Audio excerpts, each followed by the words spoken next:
শোক আর শ্রদ্ধায় হলি আর্টিজানে নিহতদের স্মরণ, জঙ্গিবাদ নির্মূলে ঐক্যবদ্ধ প্রতিরোধের আহ্বান। 1 বছর পর 5 জঙ্গি ও এক সন্দেহভাজনের লাশের ফরেনসিক রিপোর্ট হস্তান্তর। জঙ্গি আস্তানা সন্দেহে কুষ্টিয়ার ভেড়ামারায় একটি বাড়িতে আইন শৃঙ্খলা রক্ষা বাহিনীর অভিযান, অস্ত্র, বোমা ও সুইসাইডাল ভেস্ট সহ 3 নারী আটক। ঈদের ছুটি শেষে দেশের বিভিন্ন লঞ্চ টার্মিনালে ঢাকামুখী মানুষের উপচে পড়া ভিড়, ঢাকা টাঙ্গাইল মহাসড়কে দিনভর গাড়ির চাপ। টানা বৃষ্টি ও পাহাড়ি ঢলে সিলেটের কুশিয়ারা নদীর পানি বেড়ে 6টি উপজেলা প্লাবিত, ঘরবাড়ি সড়ক ডুবে যাওয়ায় বিপাকে হাজার হাজার মানুষ। এবং নদীর তলদেশে মাটির গঠনগত বৈচিত্র্যের কারণে পদ্মা সেতুর পিলারের দৈর্ঘ্য নিয়ে জটিলতা কাটছে শিগগিরই, চলতি মাসেই বসবে প্রথম স্প্যান।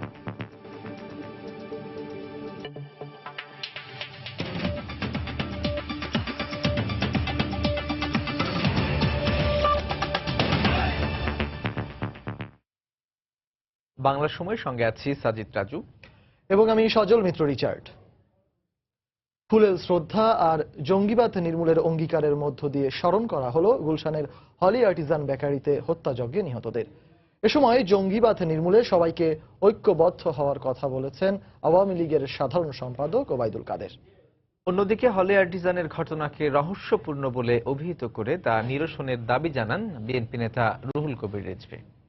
ধর্মভিত্তিক রাজনীতি নিষিদ্ধ না করা হলে শুধু অভিযান চালিয়ে জঙ্গিবাদ নির্মূল করা যাবে না বলে অভিমত ঘাতক দালাল নির্মূল কমিটির। নিরাপত্তার ঘেরাটোপের বিড়ম্বনা মেনে নিয়েই হলি আর্টিজান বেকারিতে নিহতদের প্রতি শ্রদ্ধা জানাতে সপরিবারে এসেছিলেন অনেকে। এর মধ্যে কেউ কেউ ছিলেন নিহতদের সহকর্মী বা পারিবারিক বন্ধু। তবে কোনো সম্পর্কের তাগিদে নয়, অনেকে এসেছিলেন জঙ্গিবাদ বিরোধী লড়াইয়ের অংশ হিসেবে। তাই কারো কণ্ঠে এখনো স্বজন হারানোর বিষাদ, আবার কারো কণ্ঠে ঘুরে দাঁড়াবার প্রত্যয়। এরকম যেন কারো যেন সন্তান যেন হারানি, কারো যেন বোন মা, ভয়টা এখনো আছে, বাট প্রত্যেকবারই আমরা সেই ভয় ক্রস করে যাচ্ছি। আমার দেশ এই টেররিস্ট দেশ না, আমি এতটুকুই বলবো। আর যাদের প্রাণ চলে গেছে তারা তো চলেই গেছে। শক্তি প্রয়োগ করে সাময়িকভাবে দমন করা যায়, কিন্তু নির্মূল করা যায় না। জঙ্গি মৌলবাদী সংগঠন যারা ঘৃণা ছড়াচ্ছে আমাদের সমাজে, বিদেশিদের বিরুদ্ধে, ভিন্ন ধর্মের বিরুদ্ধে, ভিন্ন মতের বিরুদ্ধে, ভিন্ন জীবনধারার বিরুদ্ধে, ভিন্ন মুক্ত চিন্তার মানুষের বিরুদ্ধে, এদেরকে নির্মূল করতে গেলে আমাদের ধর্মের নামে রাজনীতি নিষিদ্ধ করতে হবে। নিহত 7 জাপানি নাগরিক স্মরণে শ্রদ্ধা জানান দেশটির রাষ্ট্রদূত, সঙ্গে ছিলেন জাইকার কান্ট্রি ডিরেক্টরও। ইতালির নিহত 9 নাগরিকের প্রতি শ্রদ্ধা জানিয়ে দেশটির রাষ্ট্রদূত কিছুক্ষণ নীরবতা পালন করেন। আওয়ামী লীগের পক্ষে শ্রদ্ধা জানিয়ে দলের সাধারণ সম্পাদক একদিকে জঙ্গিবাদ নির্মূলে জাতীয় ঐক্যের কথা বললেন, পাশাপাশি জানালেন জঙ্গিবাদের পৃষ্ঠপোষকরা ঐক্যে আসবে না।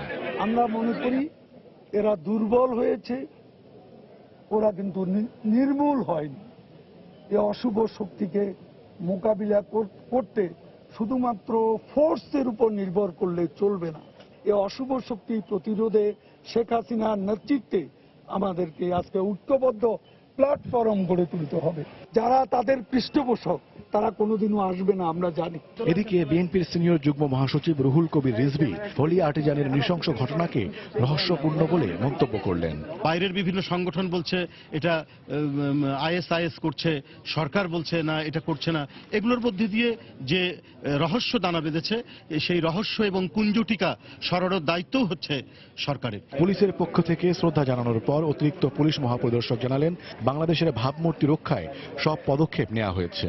এই ঘটনা থেকে শিক্ষা নিয়ে বাংলাদেশ যাতে আন্তর্জাতিক পরিমণ্ডলে একটি সন্ত্রাসী রাষ্ট্র হিসাবে প্রতিভাত হতে না পারে, তার জন্য সমস্ত পদক্ষেপগুলো আমরা নিয়েছি।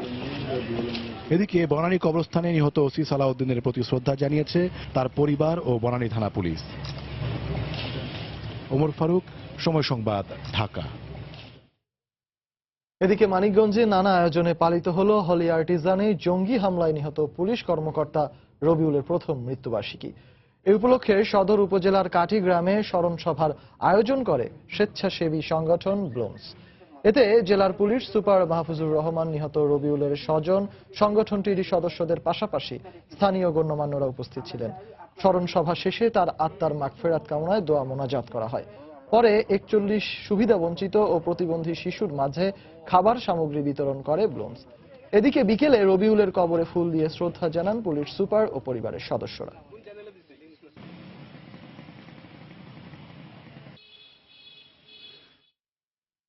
হলি আর্টিজান হামলাকারীদের মধ্যে 2 জন মারা গেছে বোমা বিস্ফোরণে, অন্যদের মৃত্যু হয়েছে গুলিতে। তবে হামলার আগে তারা কেউ শক্তিবর্ধক ওষুধ সেবন করেনি। হামলাকারী 5 জঙ্গি ও এক সন্দেহভাজনের ফরেনসিক রিপোর্ট দেওয়ার পর একথা জানিয়েছেন ঢাকা মেডিকেলের ফরেনসিক বিভাগের প্রধান ডাক্তার সোহেল মাহমুদ। এদিকে কাউন্টার টেরোরিজম ইউনিটের প্রধান মনিরুল ইসলাম বলেছেন, এই হামলার তদন্তের ক্ষেত্রে ফরেনসিক রিপোর্ট খুবই গুরুত্বপূর্ণ। খান মোহাম্মদ রুমেলের রিপোর্ট। গুলশান হলি আর্টিজান মামলার তদন্তকারী কর্মকর্তা কাউন্টার টেরোরিজম ইউনিটের পরিদর্শক হুমায়ুন কবিরের হাতে শনিবার দুপুরে ঢাকা মেডিকেলের ফরেনসিক বিভাগের পক্ষ থেকে হস্তান্তর করা হয় 5 জঙ্গি ও এক সন্দেহভাজনের ফরেনসিক রিপোর্ট। 1 বছর সময় নিয়ে করা ফরেনসিক পরীক্ষায় গুরুত্ব দেওয়া হয় জঙ্গিরা হামলা চালানোর আগে শক্তিবর্ধক কোনো ওষুধ সেবন করেছিল কিনা। এছাড়া নিহতদের মাথার চুল, ভিসেরা নমুনা সহ আরো কয়েকটি আলামত পরীক্ষা করে দেওয়া হয় এই প্রতিবেদন। দুইটা পাইছি আমরা বুম ব্লাস্ট এবং তাদের শরীরে গুলিরও আঘাত ছিল, আর বাকি যে 4 জন ছিল সবার শরীরে গুলির আঘাতের জন্য এরা মারা গেছে। আমাদের যে নমুনাগুলো আছে আমরা আমাদের সিআইডি ল্যাবে পাঠাইছি, সিআইডি ল্যাব থেকে জানানো হয়েছে যে কোনো শক্তিবর্ধক কিছু ওরা সেবন করেন নাই। এর আগে গত 19 জুন দেওয়া হয়েছিল গুলশান হামলায় জঙ্গিদের হাতে নিহত 20 জনের ফরেনসিক প্রতিবেদন। চিকিৎসক বলছেন, নিহতদের মরদেহের সুরতহাল দেখে মনে হয়েছে নারীদের প্রতি বেশি আক্রোশ ছিল জঙ্গিদের। মহিলাদের উপর তাদের একটু খুব বেশি ছিল এবং মহিলাদেরকে সবচেয়ে বেশি একটু আঘাত করছে। এদিকে মামলার তদন্তকারী সংস্থা কাউন্টার টেরোরিজম ইউনিট বলছে, ময়নাতদন্ত প্রতিবেদন এই মামলার ক্ষেত্রে সবচেয়ে গুরুত্বপূর্ণ। প্রথমত এই তদন্ত শেষ করতে পোস্টমর্টেম রিপোর্ট লাগবে, তো পোস্টমর্টেম রিপোর্ট হলো সবচেয়ে গুরুত্বপূর্ণ এই মামলার তদন্তে এখন। তো সেটি পেলে হয়তো এই মামলার তদন্ত কাজ আমরা শেষ করতে পারবো। তিনি আরো বলেন, নির্ভুল তদন্তের মাধ্যমে বিস্তারিত তথ্য তুলে আনার চেষ্টা করছেন তারা, আর এই কারণেই তদন্ত প্রতিবেদন জমা দিতে কিছুটা সময় লাগছে। খান মোহাম্মদ রুমেল, সময় সংবাদ, ঢাকা। এদিকে জঙ্গি আস্তানা সন্দেহে কুষ্টিয়ার ভেড়ামারায় ঘিরে রাখা বাড়িটিতে আইন শৃঙ্খলা বাহিনীর সদস্যদের অভিযান চলছে। সেখান থেকে এ পর্যন্ত বেশ কয়েকটি বোমা, অস্ত্র ও সুইসাইডাল ভেস্ট সহ 3 নারীকে আটক করা হয়েছে। ঘটনাস্থলের আশেপাশে অনির্দিষ্টকালের জন্য 144 ধারা জারি করেছে স্থানীয় প্রশাসন। এদিকে বিকেলে ঢাকা থেকে বোম ডিসপোজাল ইউনিট ঘটনাস্থলে পৌঁছে কাজ শুরু করে। এস এম রাশেদের পাঠানো তথ্য ছবি নিয়ে ডেস্ক রিপোর্ট।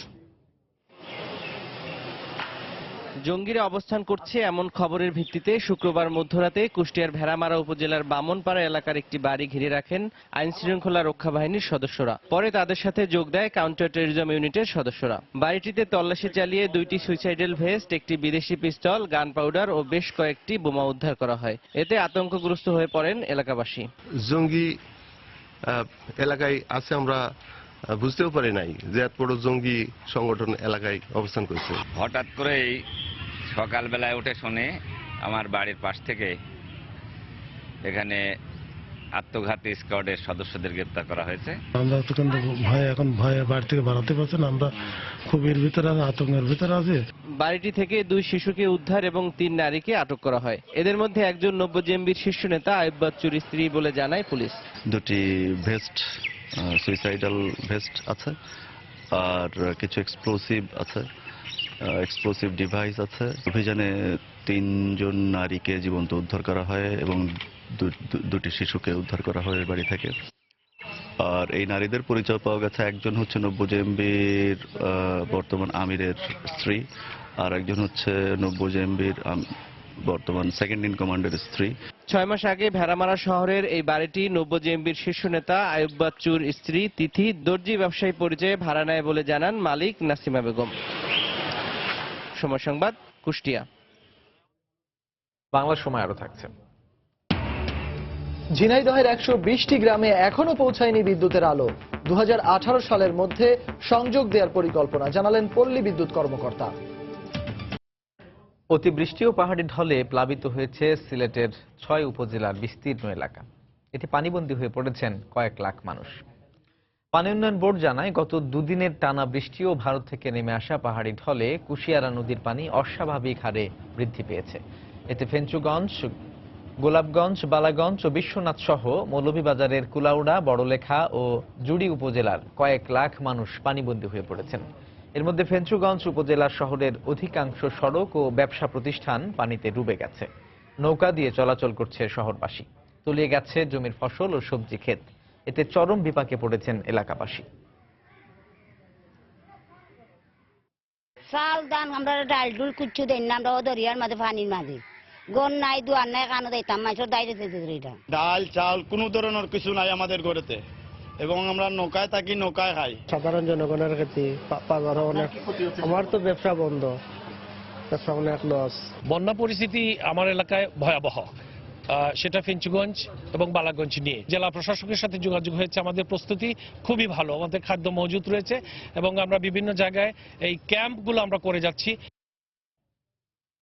দর্শক, এই মুহূর্তে ফেঞ্চুগঞ্জে আছেন আমাদের রিপোর্টার আব্দুল আহাদ, সরাসরি চলে যাব তার কাছে। আহাদ,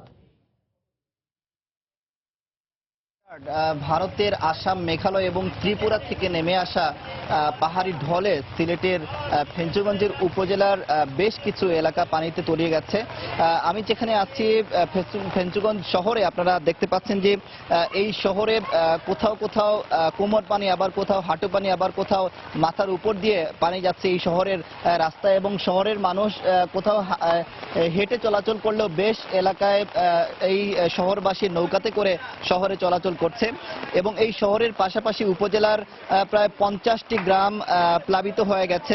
মূলত গত এক সপ্তাহ থেকে ফেঞ্চুগঞ্জে এই বন্যা দেখা দেয়, এবং তারপরে গত 6 দিন ধরে এই উপজেলায় পানি ছিল, কিন্তু গত 2 দিন ধরে এই পানি বেড়ে যায়।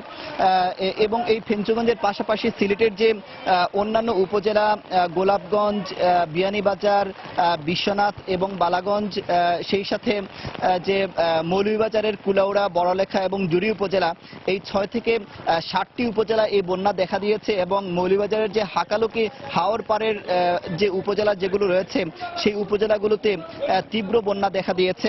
এবং এই বন্যা পরবর্তী সময়ে আমরা আজকে দেখেছি সিলেটের জেলা প্রশাসক ফেঞ্চুগঞ্জ উপজেলা ঘুরে গেছেন, এবং এখানের যে স্থানীয় জনপ্রতিনিধি যিনি রয়েছেন মাহমুদুস সামাদ চৌধুরী কয়েস, তিনিও বন্যা দুর্গত এলাকা ঘুরে গেছেন। এবং আমাদেরকে যেমনটি জানানো হয়েছে, ইতিমধ্যে সিলেটের উপজেলাগুলোতে 227 মেট্রিক টন চাল এবং 2,77,000 টাকা তারা আক্রান্ত মানুষের মধ্যে বিতরণ করেছেন।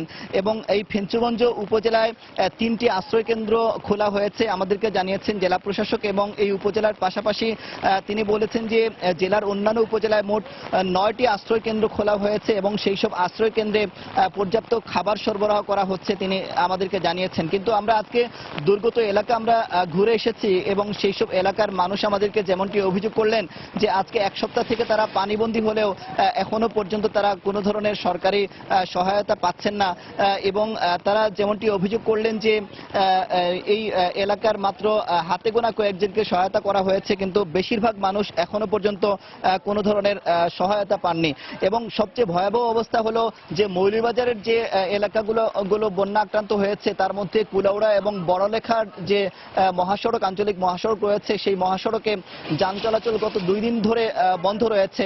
এবং সিলেটের পানি উন্নয়ন বোর্ডের সাথে আমরা কথা বলেছি, তারা বলেছে এই পানি হয়তো আরো 3 থেকে 4 দিন থাকতে পারে, এবং 3 থেকে 4 দিনের মধ্যে যদি পানি না কমে তবে হয়তো এলাকাগুলো স্থায়ী জলাবদ্ধতা দেখা দিতে পারে।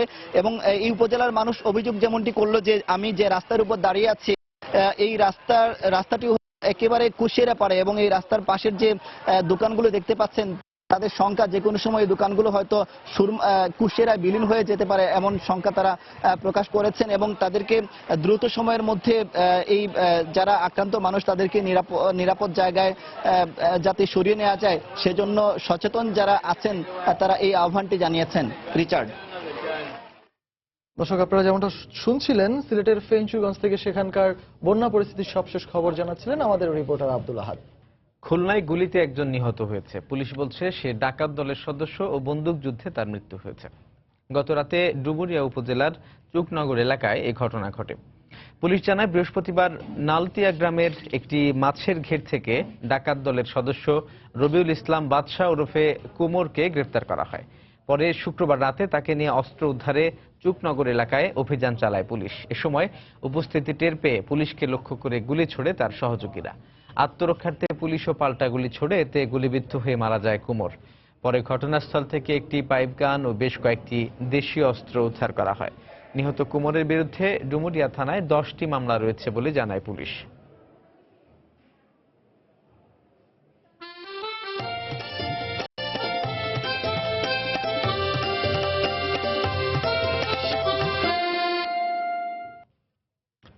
প্রিয়জনদের সঙ্গে ঈদের ছুটি কাটিয়ে রাজধানীতে ফিরছেন নগরবাসী। শেষ দিনে ঢাকা টাঙ্গাইল মহাসড়কে যানবাহনের চাপ কয়েক গুণ বেড়েছে। এতে কিছুটা ধীর গতিতে চলাচল করছে গাড়ি। যানজট না থাকায় খুশি কর্মস্থলে ফেরা মানুষ। ঈদের ছুটি শেষে উত্তরবঙ্গের 17 জেলা সহ 23 জেলার মানুষ ঢাকা টাঙ্গাইল মহাসড়ক হয়ে রাজধানীতে ফিরছেন। এতে যানবাহনের চাপ বেড়ে গেছে। হাইওয়ে পুলিশ বলছে, মহাসড়কের বিভিন্ন স্থানে খানাখন্দ ও প্রতিবন্ধকতার কারণে বঙ্গবন্ধু সেতু থেকে মির্জাপুরের গোড়াই পর্যন্ত যান চলাচলে ধীর গতি রয়েছে। তবে যান চলাচল স্বাভাবিক এবং যাত্রীদের কর্মস্থলে ফেরা নির্বিঘ্ন রাখতে কাজ করে যাচ্ছে জেলা ও হাইওয়ে পুলিশ। ঢাকামুখী মানুষের ভিড় দেখা গেছে চাঁদপুর ও মাদারীপুর লঞ্চ ঘাটেও। চাঁদপুর লঞ্চ টার্মিনালে ছিল হাজারো মানুষের ভিড়।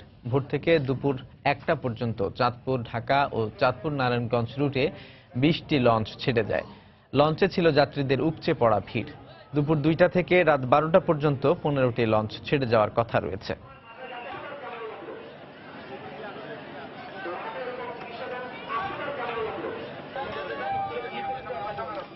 ঢাকামুখী যাত্রীদের ঢল নেমেছে মাদারীপুরের কাঁঠালবাড়ি ঘাটেও। ভোর থেকে লঞ্চ, স্পিডবোট ও ফেরিতে যাত্রী ও যানবাহনের চাপ বাড়তে থাকে। দীর্ঘ লাইনে দাঁড়িয়ে যাত্রীরা নৌযানে ওঠেন। নিরাপত্তায় আইনশৃঙ্খলা বাহিনীর সদস্যরা মাইকিং করে অতিরিক্ত যাত্রী বহন না করার জন্য লঞ্চ ও স্পিডবোট মালিকদের সতর্ক করেন। এই মুহূর্তে বরিশাল নদীবন্দরে আছেন রিপোর্টার ফিরদৌস সোহাগ। ঢাকামুখী মানুষের খবর জানতে সরাসরি চলে যাব তার কাছে।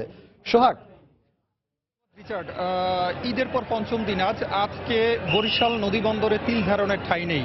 আমরা যেটা দেখতে পেয়েছি যে গতকালকেও যেমনটি ভিড় ছিল, আজকেও সেই রকম ভিড় দেখছি।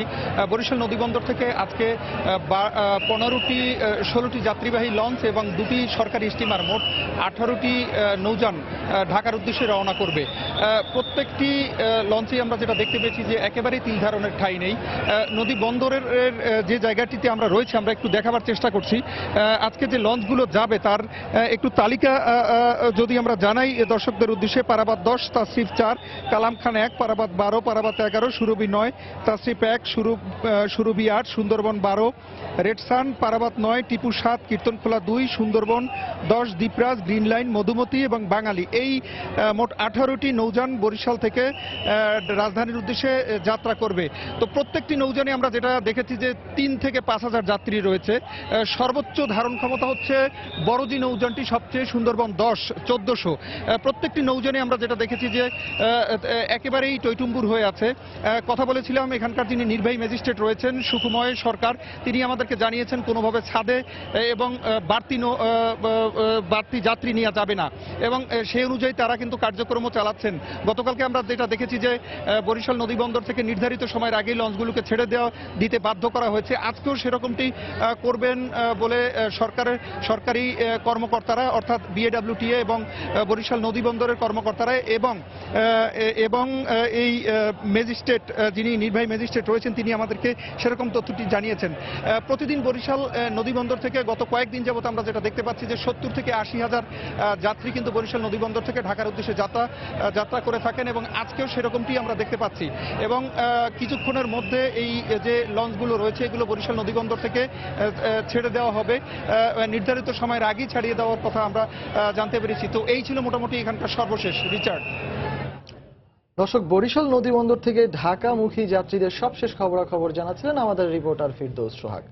বাংলার সময় আরো থাকছে। মহাপরিকল্পনায় বাগেরহাটের মংলা থেকে যশোরের নওয়াপাড়া পর্যন্ত পরিধি বেড়েছে খুলনা উন্নয়ন কর্তৃপক্ষের। শিল্প ও বাণিজ্যিক প্রতিষ্ঠানে স্থাপনে বিভিন্ন দপ্তরকে চিঠি। পদ্মা সেতুর নির্মাণ কাজের অগ্রগতি নিয়ে প্রতি মাসের 1 তারিখে আমরা বিশেষ রিপোর্ট প্রচার করে থাকি। তারই ধারাবাহিকতায় আজ থাকছে কাজের অগ্রগতি নিয়ে রিপোর্ট। নদীর তলদেশে মাটির গঠনগত বৈচিত্র্যের কারণে পদ্মা সেতুর পিলারের দৈর্ঘ্য কত হবে তা নির্ধারণ নিয়ে তৈরি হয়েছে জটিলতা। ফলে মাওয়া প্রান্তে পুরো দমে পাইলিংয়ের কাজ শুরু করা যাচ্ছে না। তবে প্রকল্প পরিচালক বলছেন, সম্প্রতি দেশি বিদেশি পরামর্শকরা এই সমস্যার সমাধান করতে পেরেছেন। শিগগিরই নদীর দুই প্রান্তে একসাথে পুরো দমে পাইলিংয়ের কাজ শুরু হবে। এছাড়া বিশ্বের সর্বোচ্চ ক্ষমতা সম্পন্ন একটি হ্যামার যোগ হওয়ায় কাজে গতি আসবে বলে আশাবাদী তারা। প্রকল্প এলাকা ঘুরে এসে এহসান জুয়েলের রিপোর্ট, ছবি তুলেছেন সাইফুল ইসলাম। পদ্মা সেতুর কাজ চলছে। সেতুর অন্য প্রকল্পগুলোর কাজ যখন সময়ের সাথে পাল্লা দিয়ে প্রায় শেষের দিকে, সেখানে নদীর স্রোত এবং তলদেশে মাটির স্তরের গঠন সহ নানা প্রতিকূলতা কাটিয়ে এগিয়ে চলেছে মূল সেতুর পাইলিংয়ের কাজ। 6.15 কিলোমিটার দীর্ঘ সেতুতে পিলার থাকবে 42টি। এক একটি পিলারের প্রাথমিক দৈর্ঘ্য ধরা হয় প্রায় 120 মিটার। তবে শুরু থেকেই নদীর মাওয়া প্রান্তে মাটির তলদেশের গঠন বৈচিত্র্যের কারণে দৈর্ঘ্য নিয়ে জটিলতা দেখা দেয়। এই প্রান্তে 6 ও 7 নম্বর পিলারের কাজ ধরা হলেও পরে তা অর্ধসমাপ্ত রেখে কাজ সরিয়ে নেওয়া হয় জাজিরা প্রান্তে। এখানে 36 থেকে 42 নম্বর পিলার পর্যন্ত কাজ চলছে পুরোদমে। মাওয়া প্রান্তে 1 নম্বর এবং 6 থেকে 12 নম্বর পিলারের দৈর্ঘ্য কত হবে তা এখন পর্যন্ত নির্ধারণ করা যায়নি। ফলে অন্য পিলারগুলোতে কাজ ধরা হলেও বন্ধ আছে এই কয়টি পিলারের কাজ। তবে সম্প্রতি সমস্যার সমাধান হয়েছে বলে জানালেন প্রকল্প পরিচালক। আমাদের ল্যাঙ্ক ভেরি করবে, যেটা ডিজাইনার দিচ্ছে এর থেকে কোথাও বাড়তেছে, কোথাও সমান থাকতেছে। স্যাম্পল টেস্টের পরে এখন অ্যাকচুয়াল টেস্ট হয়েছে। অ্যাকচুয়াল টেস্ট করে আমরা ধরেন যেগুলো সম্ভব হয়েছে সেগুলো আমরা দিয়ে দিচ্ছি। নদীর ওই পারে, জাজির পাশে সবগুলো দিয়ে দিচ্ছি। এই পারে আমরা দিতে পারি নাই। ওখানে একবার টেস্ট করছি, হয়ে গেছে, বাট এখানে একবার টেস্টও হয় নাই সয়েলের ভিন্নতার জন্য। তো এখানে আমরা সক্ষম হয়েছি। পদ্মায় যোগ হয়েছে বিশ্বের সর্বোচ্চ 3000 কিলোজুল ক্ষমতা সম্পন্ন নতুন একটি হ্যামার। জার্মানিতে তৈরি এই হ্যামার প্রায় 1.5 মাস সমুদ্র পাড়ি দিয়ে জুন মাসে মাওয়া এসে পৌঁছে। এটিকে এখন জাজিরা প্রান্তে পাইলিংয়ের কাজে ব্যবহার করা হবে। আগের দুটি হ্যামার এখন তাই ব্যবহার করা হবে মাওয়া প্রান্তে। সবকিছু মিলে পুরো নদী জুড়েই পাইলিংয়ের কাজে গতি আসার ব্যাপারে আশাবাদী প্রকল্প সংশ্লিষ্টরা। এটা তো 100 বছরের প্রজেক্ট, কেউ তো আর 100% শিওর নয়, কোনো বিশেষজ্ঞই মতামত দিবে না। আর আমাদের টেস্ট যাওয়া মানে আমার 3 মাস 4 মাস পিছায় যাওয়া। এখন আমরা মোটামুটি একটা পর্যায়ে চলে আসছি। এখন পর্যন্ত মূল সেতুর কাজ 52% হওয়ার কথা থাকলেও শেষ হয়েছে 44%। মাওয়া প্রান্তে যখন পাইলিং এর সমস্যা, সেখানে পুরো পদ্মা সেতু প্রকল্পে এখন পর্যন্ত সর্বোচ্চ কাজ হয়েছে এই জাজিরা প্রান্তের 37 নম্বর পিলারটিতে। আমরা এখন দাঁড়িয়ে আছি পিলারটির একেবারে চূড়ায়। একই সময় সামনের দিকে পুরো প্রস্তুত করে নেওয়া হচ্ছে 38 নম্বর পিলারটিকে।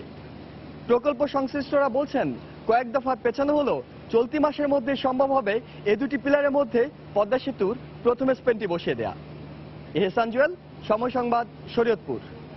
মহাপরিকল্পনা নিয়ে বাগেরহাটের মংলা থেকে যশোরের নওয়াপাড়া পর্যন্ত পরিধি বেড়েছে খুলনা উন্নয়ন কর্তৃপক্ষ কেডিএর। গণপূর্ত মন্ত্রণালয় পরিধি বাড়ানোর অনুমোদন দিয়ে গেজেট প্রকাশ করেছেন। কেডিএর বর্ধিত এসব স্থানে শিল্প ও বাণিজ্যিক প্রতিষ্ঠান, 5 তারকা হোটেল ও শিক্ষা প্রতিষ্ঠান স্থাপনের জন্য বিভিন্ন দপ্তরকে চিঠি দেওয়া হয়েছে। তরিকুল ইসলামের প্রতিবেদন, ক্যামেরা ছিলেন আবুল বাশার। খুলনা উন্নয়ন কর্তৃপক্ষ কেডিএর মংলা মাস্টার প্ল্যানের আওতায় 373 বর্গ কিলোমিটার এলাকা পরিধি বাড়িয়েছে। সব মিলিয়ে কেডিএর পরিধি এখন 824 বর্গ কিলোমিটার। 1961 সালে যাত্রা শুরু করার সময় মাস্টার প্ল্যানে পরিধি ছিল 181 বর্গ কিলোমিটার। কেডিএর প্রধান প্রকৌশলী জানান, খুলনা অঞ্চলের ভবিষ্যৎ উন্নয়নের কথা চিন্তা করে মূলত এই প্রতিষ্ঠানটি মহাপরিকল্পনা গ্রহণ করেছে। তবে বর্ধিত ভূমির ব্যবহার বাড়ানোটাই হবে মূল লক্ষ্য। মংলা এবং নোয়াপাড়াকে অন্তর্ভুক্ত করে এখন আমাদের 41 স্কয়ার কিলোমিটার। এই ব্যাপক এরিয়ার আসলে আমাদের ল্যান্ড ইউজ, যেটা ল্যান্ড ইউজটা মূলত হচ্ছে মূল বিষয়। ল্যান্ড ইউজটাকে ডিমার্কেশন করা আছে, কোথায় কিভাবে বাস্তবায়িত হবে, শহর কিভাবে গড়ে উঠবে। মংলা মাস্টার প্ল্যানের আওতায় যশোরের নওয়াপাড়া থেকে দক্ষিণে মংলা ছাড়াও পূর্বে খুলনা রূপসা ও দিঘলিয়া উপজেলা এবং পশ্চিমে ভটিয়াঘাটা উপজেলার কোয়াবাজার পর্যন্ত বর্ধিত করা হয়েছে কেডিএর সীমানা। সম্পূর্ণ কাজটাই আমরা কনসার্ন মিনিস্ট্রিতে ওটা প্রেরণ করার পর মিনিস্ট্রি এটা অনুমোদন দিয়েছে, শুধু একটা গেজেট প্রকাশ হওয়ার অপেক্ষায় আছে। কেডিএর সীমানা বৃদ্ধির ফলে খুলনা অঞ্চলে নগরায়ন হবে পরিকল্পিতভাবে এবং উন্নয়ন দৃশ্যমান হবে। এছাড়া পদ্মা সেতু নির্মিত হলে খুলনা অঞ্চলে ব্যবসা বাণিজ্যের চাপ বাড়বে। সেসব মোকাবেলায় প্রস্তুতি নেওয়া হয়েছে বলে জানান কেডিএ চেয়ারম্যান। আমরা যেটা ময়ূরী আবাসিক প্রকল্প একটু সাইডের দিকে নিয়েছি, এরপরের প্রকল্পটা আরেকটু সাইডের দিকে নেব। মাঝখানে জায়গা ওইটা অটোমেটিক ডেভেলপড হয়ে যাবে। মাস্টার প্ল্যানের আওতায় খুলনা মংলা মহাসড়কের দুই পাশে অবস্থিত ফকিরহাট উপজেলার লকপুর ইউনিয়ন থেকে মংলা পোর্ট পৌরসভা পর্যন্ত বিস্তৃত অঞ্চলের জন্য উন্নয়ন প্ল্যান প্যাকেজ প্রস্তুত করা হয়েছে। তরিকুল ইসলাম, সময় সংবাদ, খুলনা। প্রায় 150 বছরের পুরনো সিলেট নগরীর কোনো রাস্তাই পরিকল্পিতভাবে গড়ে ওঠেনি। নগরীর অধিকাংশ সড়ক অপ্রশস্ত হওয়ায় জরুরি প্রয়োজনে ফায়ার সার্ভিসের গাড়ি চলাচল করতে পারে না ঠিকমতো। যদিও পাল্লা দিয়ে বাড়ছে উঁচু ভবনের সংখ্যা। অবশ্য আশার কথা হলো নগরীর রিকাবি বাজার থেকে সুবিদ বাজার সড়কের দুপাশ ভেঙে 2 লেন করেছে সিটি কর্পোরেশন। আব্দুল আহাদের রিপোর্ট, ক্যামেরায় ছিলেন দিগেন সিংহ।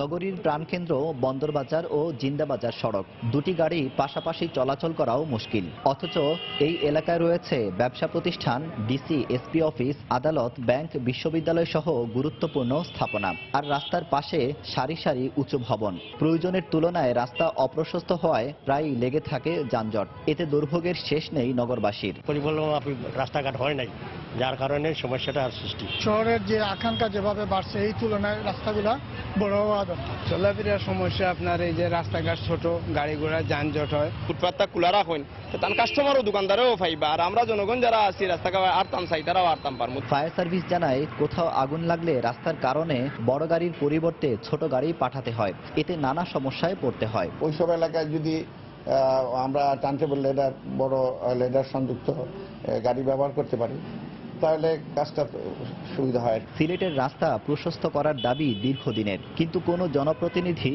এদিকে নজর দেননি। অবশ্য পুলিশ লাইন সহ কয়েকটি সরকারি বেসরকারি স্থাপনা ভেঙে বর্তমানে চলছে রিকাবি বাজার টু সুবিদ বাজার সড়ক প্রশস্তকরণের কাজ। মেয়র জানালেন, নগরবাসীর সাথে থাকলে ভবিষ্যতে বাকি সড়কগুলো প্রশস্ত করা হবে।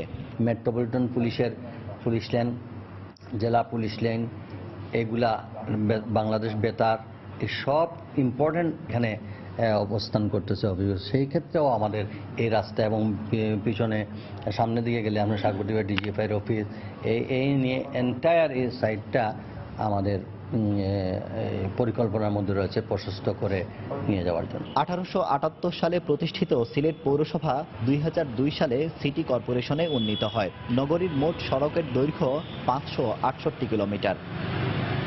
আব্দুল আহাদ, সময় সংবাদ, সিলেট। টাঙ্গাইলের পৌরসভায় কর্তৃপক্ষের যথাযথ নজরদারির অভাবে লাইসেন্সবিহীন ব্যাটারি চালিত অটোরিকশা ও সিএনজি অটোরিকশা বেড়ে যাওয়ায় যানজট ভয়াবহ রূপ নিয়েছে। এতে চলাচলে চরম দুর্ভোগ পোহাচ্ছে নগরবাসী। এদিকে যানজটকে প্রধান সমস্যা উল্লেখ করে দ্রুত সমস্যার সমাধানের আশ্বাস জেলা প্রশাসকের। টাঙ্গাইল প্রতিনিধি কাদির তালুকদারের তথ্য ও ছবি নিয়ে ডেস্ক রিপোর্ট। টাঙ্গাইলের পৌর এলাকায় দিন দিন বাড়ছে ব্যাটারি চালিত অটোরিকশা ও সিএনজি অটোরিকশা। নগরবাসীর অভিযোগ, এর বেশিরভাগেরই লাইসেন্স না থাকলেও তাদের বিরুদ্ধে কোনো ব্যবস্থা নিচ্ছে না প্রশাসন। এদিকে যানবাহনের অতিরিক্ত চাপ, অদক্ষ চালক ও আইন না মেনে গাড়ি চালানোয় প্রায় সৃষ্টি হচ্ছে যানজট। এতে নির্দিষ্ট সময়ে স্কুল, কলেজ, অফিস, আদালত, ব্যবসা প্রতিষ্ঠানে পৌঁছাতে না পেরে চরম দুর্ভোগ পোহাচ্ছে নগরবাসী। টাঙ্গাইল শহরে হাজার হাজার অটোরিকশা এবং সিএনজি চলে, এর কোনো রেজিস্ট্রেশন নেই, এর কোনো পরিসংখ্যান নেই, কারো কোনো অনুমোদনও লাগে না। এটা কোনো নিয়ম নীতি শৃঙ্খলা বা যে লটা আইনটা সে জানে না বিধায়ী যেখান থেকে সেখান থেকে গাড়িটা ঢুকিয়ে দেয়। অদক্ষ চালক, রিক্সার ড্রাইভার যত যেখানে সেখানে গাড়ি রাখে, হাঁটায় যায় না। যানজটের কারণে দীর্ঘ সময় এক জায়গায় আটকে থাকতে হচ্ছে লাইসেন্সধারী অটোরিকশা চালকদের। তাদের দাবি, লাইসেন্সবিহীনদের ব্যাপারে ব্যবস্থা না নেওয়ায় ক্ষতির মুখে পড়ছেন তারা। গাড়ি চালাইতে পারতেছি না, আমাদের সংসার চালা খুব কষ্ট হয়ে গেছে। দেখেন অনেক গাড়ির লাইসেন্স নাই, আমাদের লাইসেন্স আছে, কিন্তু যারা লাইসেন্স নাই সেটাই যে দাম বাজায়। দিনে এখন 400-500 টাকা কামাই হয়, এখন তার বেশি কামাই করা যায় না। তবে যানজটের কথা স্বীকার করে দ্রুত পদক্ষেপ নেওয়ার আশ্বাস দিয়েছেন জেলা প্রশাসক। এই যানজট নিরসনের জন্য আমরা চেষ্টা করতেছি। আসলে এই বিষয়টি যদি পৌরসভা একটু আন্তরিক হয়, তাহলে আমার মনে হয় অটোরিকশার যে নির্যাতন থেকে আমার টাঙ্গাইলবাসী পরিত্রাণ পেতে পারে। টাঙ্গাইল পৌরসভায় প্রায় 4.5 লাখ মানুষের বসবাস। সময় সংবাদ, টাঙ্গাইল। ঝিনাইদহের 120টি গ্রামে এখনো পৌঁছায়নি বিদ্যুতের আলো। তাই ডিজিটাল বাংলাদেশের সুবিধা থেকে অনেকটাই বঞ্চিত হচ্ছে এসব গ্রামের শত শত মানুষ। তবে পল্লী বিদ্যুতের কর্মকর্তা বলছেন, 2018 সালের মধ্যে জেলার প্রতিটি গ্রামে বিদ্যুৎ সংযোগ দেওয়ার পরিকল্পনা রয়েছে তাদের। ঝিনাইদহ প্রতিনিধি লোটাস রহমান সোহাগের তথ্য ছবি নিয়ে ডেস্ক রিপোর্ট। ডিজিটাল বাংলাদেশ গড়তে বর্তমান সরকার দেশের প্রত্যেকটি ঘরে বিদ্যুৎ পৌঁছে দেওয়ার অঙ্গীকার করলেও ঝিনাইদহের 120টি গ্রামে এখনো পৌঁছায়নি বিদ্যুতের আলো। প্রচণ্ড গরমে তাই পাখার বাতাসেই শীতল হবার চেষ্টা এসব এলাকার মানুষের। নেই টেলিভিশন ও কেবল নেটওয়ার্ক। মোবাইল ব্যবহার করতে হলে চার্জ দিতে ছুটতে হয় 2 কিলোমিটার দূরের পার্শ্ববর্তী গ্রামে। এ অবস্থায় তথ্য প্রযুক্তির এই যুগে দিন দিন পিছিয়ে পড়ছেন এসব গ্রামের মানুষ। রাত্রিও গরম লাগে, পড়তে পারি না, সেখানে যে আন্দাজ থাকে। জমিতে সেচ দিতে হলে ঘন্টায় কোনে বিদ্যুৎ থাকলে 6-7 টাকা খরচ হতো। আমার এখন 7 কাঠা জমি সেচ দিতে 3 থেকে 400 টাকা খরচ আছে তেল কিনে। কোনো দুর্ঘটনা ঘটলে আমরা আজকে জানতে পারি না। কি কারণে? কারণ আমরা এই জায়গায় কারেন্ট নাই, ডিশ লাইন দেখতে পারি না। পার্শ্ববর্তী গ্রামের কমিউনিটি ক্লিনিকগুলোতে প্রসূতি মায়ের প্রসবের ব্যবস্থা থাকলেও বিদ্যুৎবিহীন গ্রামগুলোতে এ সেবা পাচ্ছেন না স্থানীয়রা। রোগীরা আসে অনেক দূর থেকে, আমরা সেইভাবে সেবা দিতে পারি না। বিদ্যুতের অভাবে ডিজিটাল শিক্ষাদান থেকে বঞ্চিত হচ্ছে শিক্ষার্থীরা। প্রচণ্ড গরমে ক্লাস করতে গিয়ে অসুস্থ হয়ে পড়ছে অনেকেই। গরমের কারণে আমরা দুপুরে ক্লাস করতে পারি না। ল্যাপটপ এবং যে প্রজেক্টর ইউজ করে যে আধুনিক কন্টেন্টের মাধ্যমে যে শিক্ষাদান ব্যবস্থাটা আমরা সেগুলো দিতে পারছি না বাচ্চাদের। তবে 2018 সালের ডিসেম্বরের মধ্যে পুরো জেলাকে বিদ্যুতের আওতায় নিয়ে আসার কথা জানালেন পল্লী বিদ্যুতের কর্মকর্তা। 2017 সালে মোট 3টি উপজেলার শতভাগ বিদ্যুতায়ন হবে। ঝিনাইদহ জেলার যে অবশিষ্ট গ্রাম আছে, যে সমস্ত বাড়ি আছে, সবগুলোই ডিসেম্বর 18 মধ্যে বিদ্যুতায়ন করা সম্ভব হবে। জেলা প্রশাসনের দেয়া তথ্য মতে জেলায় গ্রাম রয়েছে 1138টি। এর মধ্যে এ পর্যন্ত বিদ্যুতায়ন করা হয়েছে 1015টি গ্রামে। সময় সংবাদ, ঝিনাইদহ। দিনাজপুরে যাত্রীবাহী বাস খাদে পড়ে এক কলেজ শিক্ষক নিহত হয়েছেন। আহত হয়েছেন অন্তত 26 জন। সকালে সদর উপজেলার 7 মাইল এলাকায় এ দুর্ঘটনা ঘটে। পুলিশ জানায় দিনাজপুর থেকে যাত্রীবাহী একটি বাস রংপুর যাচ্ছিল। 7 মাইল এলাকায় পৌঁছলে বাসটি নিয়ন্ত্রণ হারিয়ে খাদে পড়ে যায়। এতে আহত হন অন্তত 27 জন। গুরুতর অবস্থায় 7 জনকে একটি বেসরকারি হাসপাতালে ভর্তি করা হয়। সেখানে চিকিৎসাধীন অবস্থায় কুমুদ চন্দ্র রায় নামে এক কলেজ শিক্ষকের মৃত্যু হয়। ঝিনাইদহে দুপক্ষের সংঘর্ষের জেরে প্রায় 1 বিঘা জমির পেঁপে গাছ কেটে দিয়েছে প্রতিপক্ষের লোকজন। গতরাতে শৈলকুপা উপজেলার বড়দাহ গ্রামে এই ঘটনা ঘটে। পুলিশ ও এলাকাবাসী জানায়, ঈদের দিন তুচ্ছ ঘটনাকে কেন্দ্র করে একই গ্রামের আনোয়ার ও মনসের গ্রুপের সংঘর্ষ হয়। এ ঘটনায় বৃহস্পতিবার সকালে চিকিৎসাধীন অবস্থায় মনির উদ্দিন নামে এক কৃষকের মৃত্যু হয়। এরই জের ধরে প্রতিপক্ষের লোকজন গত রাতে বাড়ি ঘরে ভাঙচুর, লুটপাট চালায় বলে অভিযোগ করেন এলাকাবাসী। পরিস্থিতি নিয়ন্ত্রণে এলাকায় অতিরিক্ত পুলিশ মোতায়েন করা হয়েছে। ঠাকুরগাঁওয়ের বালিয়াডাঙ্গিতে 3 বিঘা জুড়ে রয়েছে ঐতিহ্যবাহী একটি সূর্যপুরী আম গাছ। প্রতিদিন দূর দূরান্ত থেকে দর্শনার্থীরা আসেন দেখতে। গাছের মালিক ও স্থানীয়রা স্থানটিকে একটি পর্যটন স্পট করার দাবি জানিয়েছেন। গাছটি সংরক্ষণের পাশাপাশি স্থানটিকে ঘিরে পর্যটন স্পট করার পরিকল্পনার কথা জানান জেলা প্রশাসক। জিয়াউর রহমান বকুলের পাঠানো তথ্য ছবিতে ডেস্ক রিপোর্ট। ঠাকুরগাঁও শহর থেকে প্রায় 25 কিলোমিটার দূরে বালিয়াডাঙ্গি উপজেলার হরিণমারি গ্রাম। একটি আম গাছ গ্রামটির পরিচয়কে আরো সমৃদ্ধ করেছে। সূর্যপুরী জাতের এই আম গাছটি 3 বিঘা জমি জুড়ে ছড়িয়ে দিয়েছে তার ডালপালা। প্রতিদিনই গাছটির প্রাকৃতিক সৌন্দর্য উপভোগ করতে দেশের বিভিন্ন প্রান্ত থেকে ছুটে আসেন নানা বয়সী মানুষ। মোবাইলের মাধ্যমে দেখেছি যে এই ঠাকুরগাঁও জেলার মধ্যে একটা ঐতিহাসিক আম গাছ আছে। এই জন্য আমার পরিবার সহকারে আসছি দেখার জন্য। এত বড় আম গাছ কখনো দেখতে পাইনি, আজকে দেখে অনেক আনন্দ লাগতেছে। দেখার মতো গাছ আর কি, আর ফলও হয় খুব সুন্দর এবং মিষ্টি জাতীয় ফল। গাছটিকে ঘিরে পর্যটন স্পট গড়ে তোলার দাবি স্থানীয়দের। আর এটির রক্ষণাবেক্ষণে সরকারি সহায়তা চাইলেন মালিক। আমাদের বালিয়াডাঙ্গির ঐতিহ্য এই আম গাছটা মানে ফ্রন্টে আসছে, সবার নজরে আসছে। এটা আমাদের একটা গর্বের বিষয়। এটি যদি সঠিক ব্যবস্থাপনা নেওয়া যায়, এটি ভালো একটা উদ্যোগ নেওয়া যায় এটি সংরক্ষণের এবং পরিবেশ, তাহলে আমার মনে হয় যে এটি একটি এলাকায় একটা ভালো পিকনিক স্পট হিসেবে এটা হতে পারে। এখানে যদি একটা ছোটখাটো পিকনিক স্পট করতে পারি, কিন্তু টাকা পয়সার জন্য জোটাইতে পারতেছি না। যদি সরকার সহযোগিতা দিত কিছু, তাহলে আমরা এটা একটু সৌন্দর্য করতাম। অবশ্য জেলা প্রশাসক গাছটি সংরক্ষণে প্রয়োজনীয় ব্যবস্থা নেওয়ার কথা জানালেন। বালিয়াডাঙ্গিতে আমাদের যে সূর্যপুরী আম গাছটা আছে, এটাও কিন্তু মানে সংরক্ষণের একটা উদ্যোগ গ্রহণ করা হয়েছে এবং এখানেও একটা পর্যটন কেন্দ্র একে কেন্দ্র করে গড়ে ওঠার একটা সম্ভাবনা সৃষ্টি হয়েছে। প্রায় 200 বছরের পুরনো এই আম গাছটিতে 18টি মূল শাখা ও শতাধিক প্রশাখা রয়েছে। সময় সংবাদ, ঠাকুরগাঁও। বাংলার সময়ের শীর্ষ সংবাদ জানিয়ে দিচ্ছি আরো একবার। শোক আর শ্রদ্ধায় হলি আর্টিজানে নিহতদের স্মরণ। জঙ্গিবাদ নির্মূলে ঐক্যবদ্ধ প্রতিরোধের আহ্বান। 1 বছর পর 5 জঙ্গি ও 1 সন্দেহভাজনের লাশের ফরেনসিক রিপোর্ট হস্তান্তর। জঙ্গি আস্তানা সন্দেহে কুষ্টিয়ার ভেড়ামারায় একটি বাড়িতে চলছে আইন শৃঙ্খলা রক্ষা বাহিনীর অভিযান। অস্ত্র, বোমা ও সুইসাইডাল ভেস্ট সহ 3 নারী আটক। ঈদের ছুটি শেষে দেশের বিভিন্ন লঞ্চ টার্মিনালে ঢাকামুখী মানুষের উপচে পড়া ভিড়। ঢাকা টাঙ্গাইল মহাসড়কে দিনভর গাড়ির চাপ। টানা বৃষ্টি ও পাহাড়ি ঢলে সিলেটের কুশিয়ারা নদীর পানি বেড়ে 6টি উপজেলা প্লাবিত। ঘরবাড়ি, সড়ক ডুবে যাওয়ায় বিপাকে হাজার হাজার মানুষ।